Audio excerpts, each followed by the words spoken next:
Aunty aunty आओ न तव्हांखे गेम खेॾणु सेखारियां। हीअ गेम ॾिसो, हिन में न तव्हां न क्वीन में खटे सघो था। छॾ मोबाइल जी कूड़ी क्वेंस खे। मां तोखे अहिड़े गेम खेॾणु चाहियां थी जंहिंजे ज़रिए ही गाॾियूं, ही बंगला ऐं ज़मीनूं, मतिलब त खान बहादुर ऐं शेरोज़ खान खां तूं खटे सघीं थो। पर आंटी मूंखे न माण्हुनि खे विढ़ंदे न रोइण अची वेंदो आहे, डपु थी वेंदो आहे। रोअण त मूंखे यादि आयो शमीर, त राति जो तो कहिड़ो ख़्वाबु ॾिठो हुओ जो डप खां शेरोज़ खान जे कमरे में सुम्ही पई? तव्हांखे मुंहिंजे ख़्वाब जी कीअं ख़बर पई आंटी? तूं मूंखे ॿुधा त तूं ख़्वाब में छा ॾिठो? आंटी हू जेकी छोकिरी आहे न, सुहिणी छोकिरी जंहिंसां अदा शमीर को न झूड़ो कयो हो। चांडरो की? हा हा हा ओ या इनखे न अदा शामिर मारे पियो न, पोइ उन जो पीउ उनखे बचाए लाइ न उन न अदा शामिर खे न मारे छॾियो, गोली हणी छॾी, पोइ अदा शामिर मरी वियो। काश शमीर इन ख़्वाब खां ॿाहिरि जेकॾहिं इहो मंज़र मां साम्हूं अखियुनि सां ॾिसां हा त। तव्हां अदा शेरोज़ जी मौत में ख़ुशि आहियो? हा भले चाचा अचे, चाचा खे ॿुधायां थो। हा ओ चरिया पीउ अकुल, मुंहिंजी ॻाल्हि खे सम्झण जी कोशिशि कर।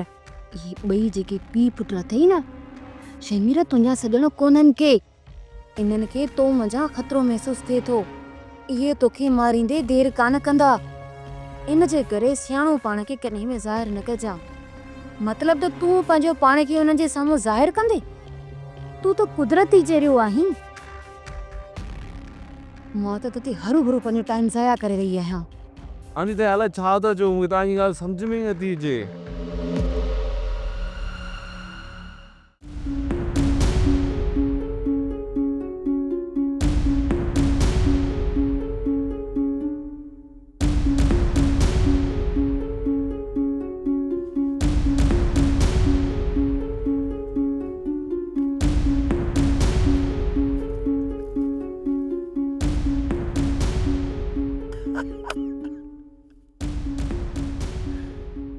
नंढाणे से तुंहिंजी हालत कंहिं कई आहे?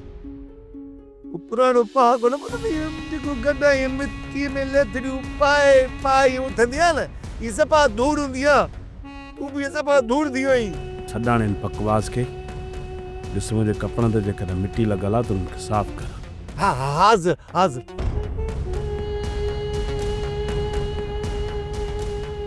सफ़ा धूड़ लॻो पियो नंढाणे से। हिकिड़ी ॻाल्हि त ॿुधा, ये गुलाम रसूल सारंग भॼंदा पे ॻोठ विया, खेर त आहे उहे तो सभु आहिनि छा? सोप सीरियल वेरन जी वस्ती तमाम एपिसोड्स ॾिसो HD क्वालिटीअ में। विजिट करियो असांजो YouTube channel Sindh TV HD drama. Subscribe कयो असांजो official YouTube channel Sindh TV HD drama ऐं वधीक अपडेट लाइ बेल आइकन खे क्लिक करियो।